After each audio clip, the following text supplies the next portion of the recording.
Welcome to economy Venkatesh sir online classes. నేను మీ economy Venkatesh సార్ని. ఆంధ్రప్రదేశ్ రాష్ట్రంలో జాబ్ క్యాలెండర్లో ఉన్నటువంటి group 1, group 2, AE, SI, constable ఏ తరహా పోటీ పరీక్ష ప్రిపేర్ అయినా కూడా ఈ టాపిక్ నుండి కంపల్సరీ బిట్ వస్తుంది. ఓకేనా?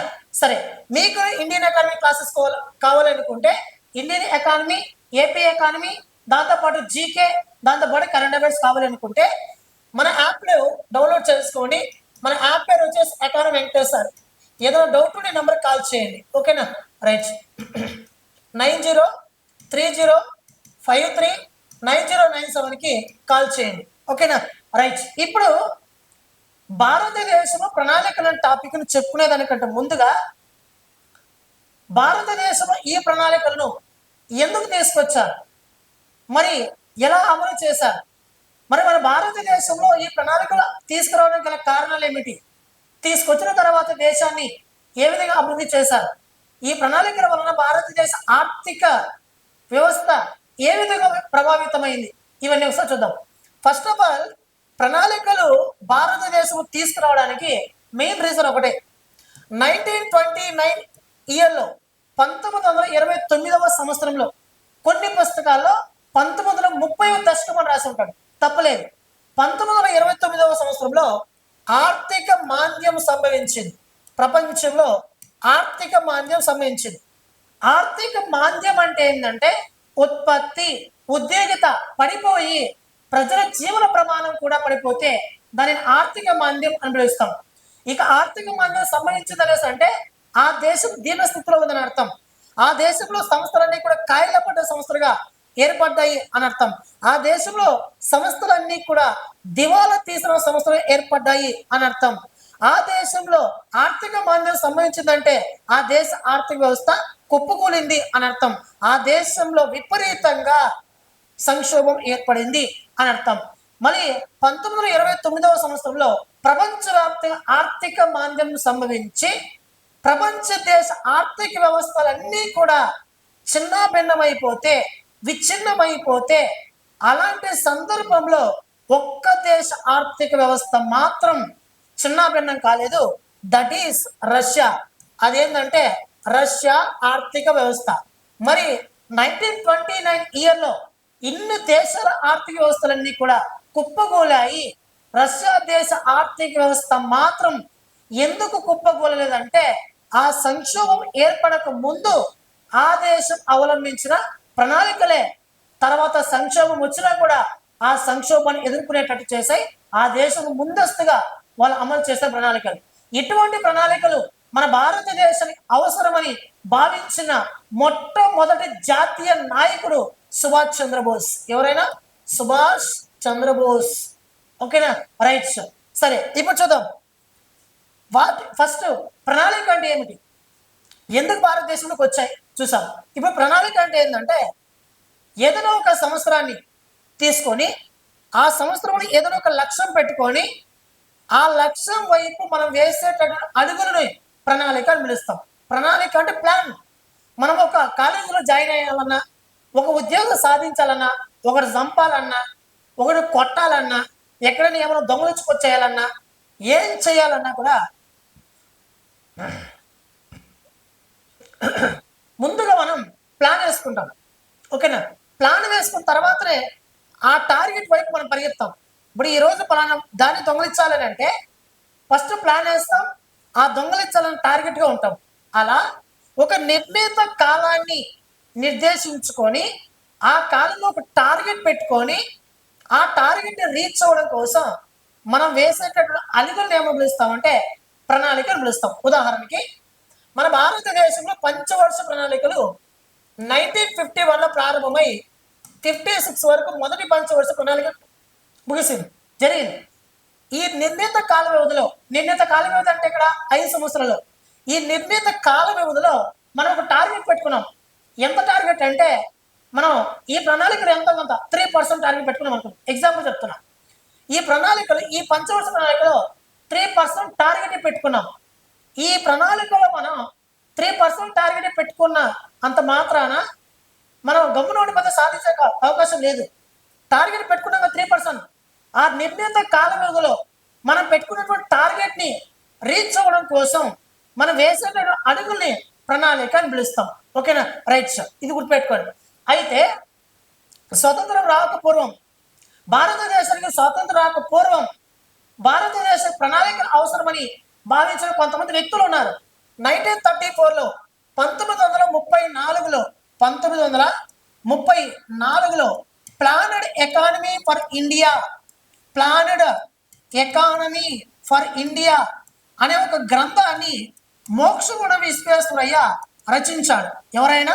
మోక్షగుండం విశ్వేశ్వరయ్య, మోక్షగుండం విశ్వేశ్వరయ్య మనకి రచించడం అనేది జరిగింది.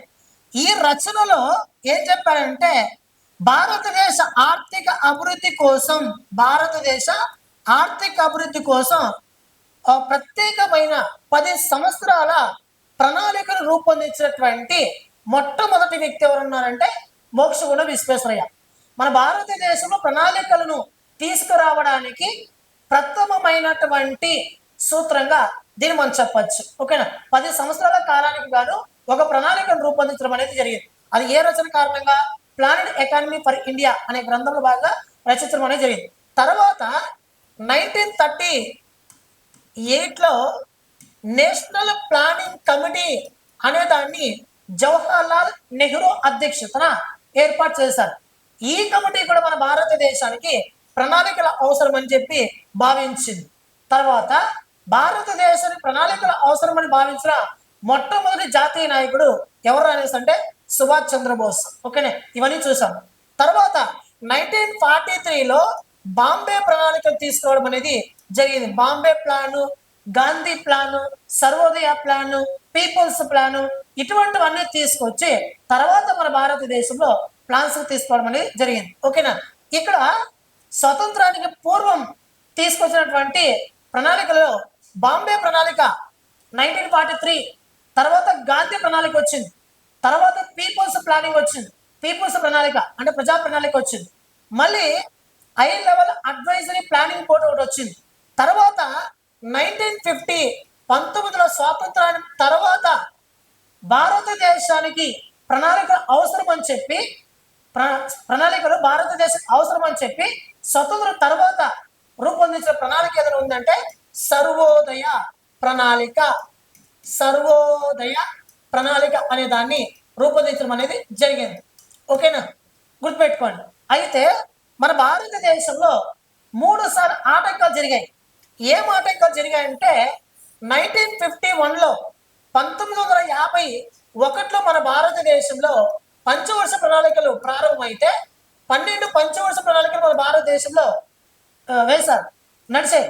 ఈ 12వ పంచవర్ష ప్రణాళిక 2012 నుండి 2017 వరకు ముగియాల్సి ఉండగా 2014లో ఏర్పడినటువంటి బీజేపీ ప్రభుత్వం 2014 ఆగస్టు 13వ తారీఖున ఈ ప్రణాళికను రద్దు చేసి దీని స్థానంలో నీతి ఆయోగ్ని తీసుకురావడం అనేది జరిగింది. నీతి ఆయోగ్ని 2015 జనవరి 1వ తారీఖున తీసుకురావడం అనేది జరిగింది.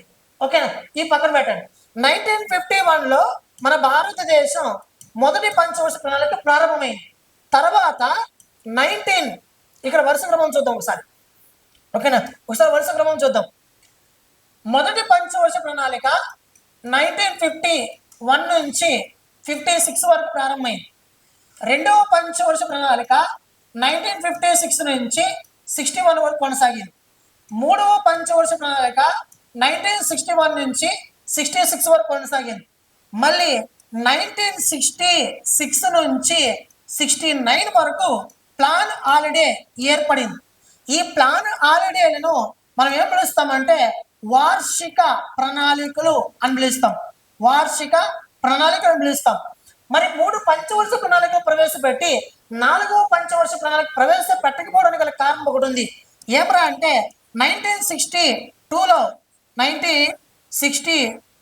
చైనాతో యుద్ధం, 1965లో పాకిస్తాన్ యుద్ధం కారణంగా దేశ ఆర్థిక వ్యవస్థ కుప్పకూలడం వలన తర్వాత ప్రణాళికను ప్రవేశపెట్టలేకపోయింది మన భారతదేశం.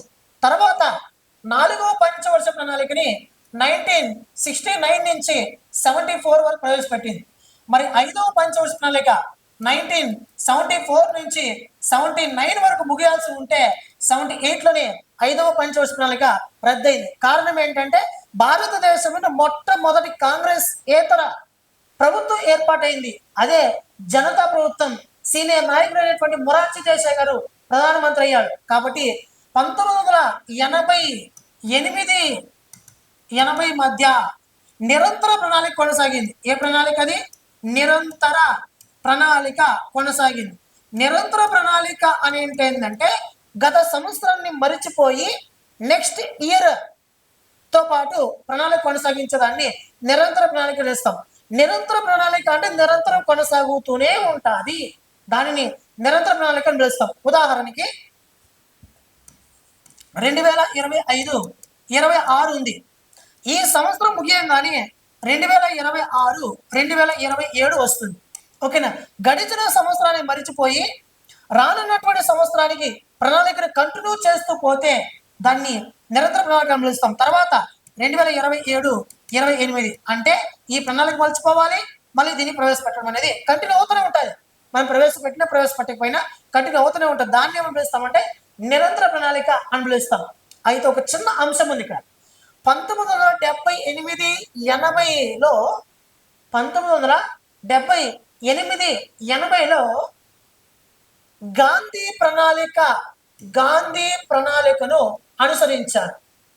మరి గాంధీ ప్రణాళికను అనుసరించారు అంటే ఏంటంటే ఈ 1978-80 మధ్య నిరంతర ప్రణాళిక కాలంలో చిన్న కుటీర పరిశ్రమలకు అత్యధిక ప్రాధాన్యత ఇచ్చారు. అదే గాంధీ ప్రణాళిక.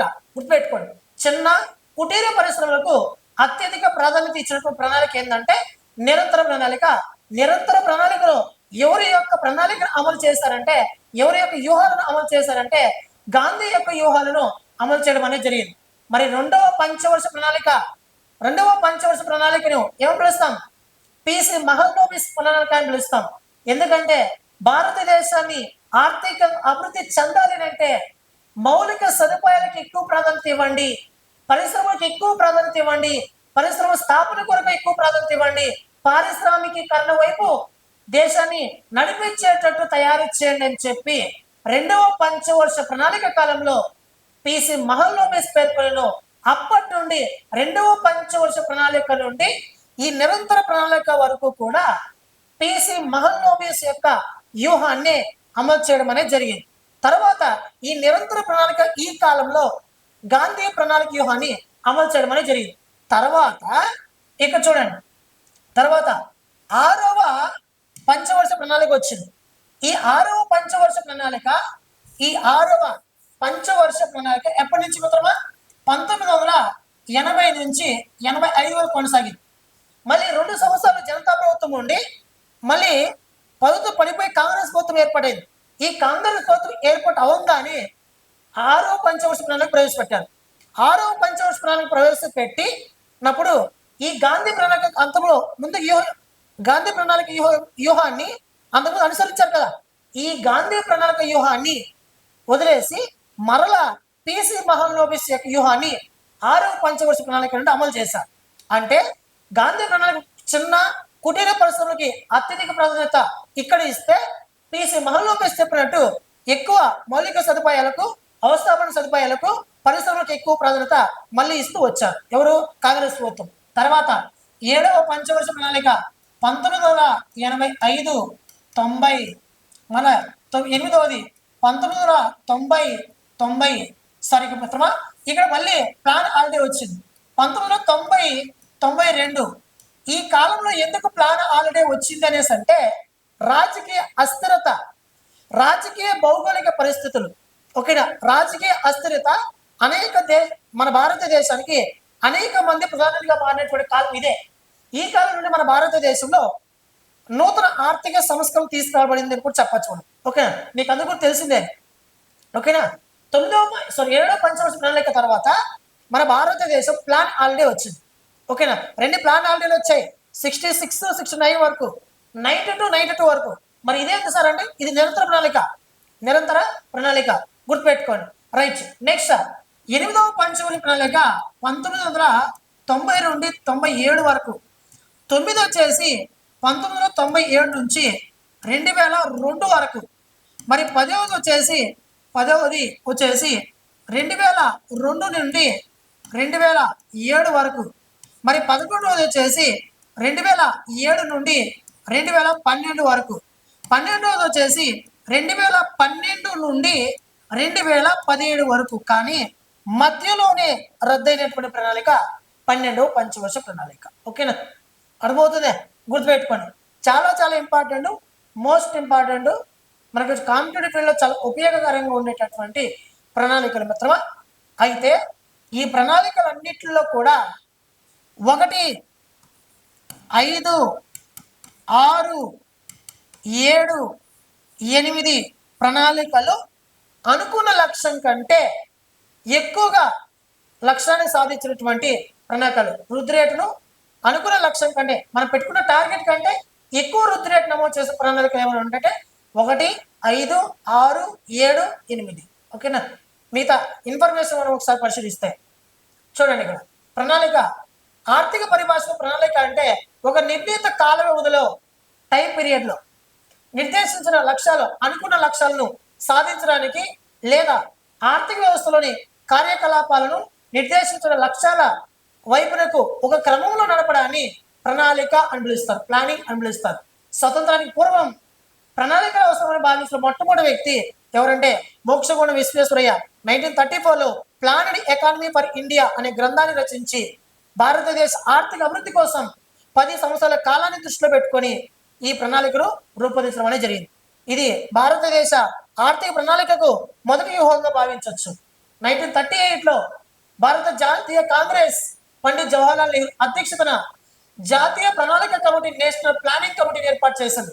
ఇది కూడా ప్రణాళిక అవసరమని చెప్పింది. మన దేశ ప్రణాళిక సంఘం అవసరమని ప్రస్తావించిన మొట్టమొదటి జాతీయ నాయకుడు సుభాష్ చంద్రబోస్. 1938 బాంబే ప్రణాళిక 1943లో రూపొందించారు.